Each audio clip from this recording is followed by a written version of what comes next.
नितिन शर्मा जी, बेंगलोर से। राधे राधे महाराज जी। महाराज जी, जैसे कि हमने संतों की वाणी में सुना है कि परब्रह्म परमात्मा श्री कृष्ण और हम में कोई भेद नहीं है, हम परमात्मा के ही अंश हैं और वो हमारे अंश हैं। और यार सुनो, कहने सुनने समझने की थोड़ा अंतराय है। एक चम्मच गंगाजल क्या बोला जाएगा? गंगाजल। और एक टैंकर गंगाजल क्या बोला जाएगा? गंगाजल। और गंगा की धारा के जल को क्या बोला जाएगा? अंतर समझ रहे हो ना? चम्मच से तृप्ति नहीं होगी। टैंकर में नहा भी सकते हो और धारा में खड़े हो गए तो ब्रह्मविद ब्रह्मयु भवति।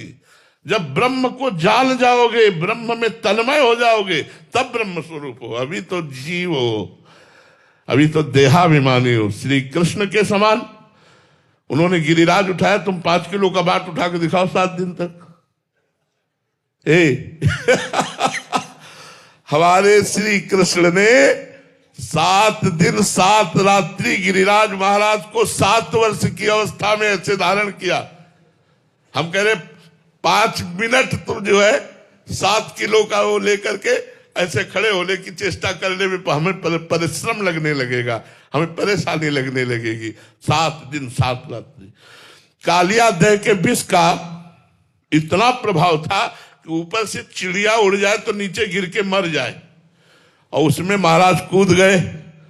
कालिया नाग से लिपट कर उसके काटने पर भी छलांग लगाई, उसके फणों पर नृत्य किया। उसके तो 105 फण थे और वो सिद्ध कालिया था, कोई भी रूप धारण कर सकता है। ऐसा नाग भगवान को डसा और भगवान के ऊपर कोई प्रभाव नहीं पड़ा। अच्छा, और मुंडा टवी में आग लगी, भगवान अपने मुंह से पी गए। श्री कृष्ण के समान तो सिर्फ श्री कृष्ण है। हाँ, जैसे गंदा नाला ही है, लेकिन जब वो गंगा जी में गिर जाता है तो सुरसरी भय पावन कैसे, ईस अनीस ही अंतर जैसे। अब वो गंदा नाला नहीं रहा, अब वो गंगा की धारा में मिलने के कारण गंगा के समान पवित्र हो गया।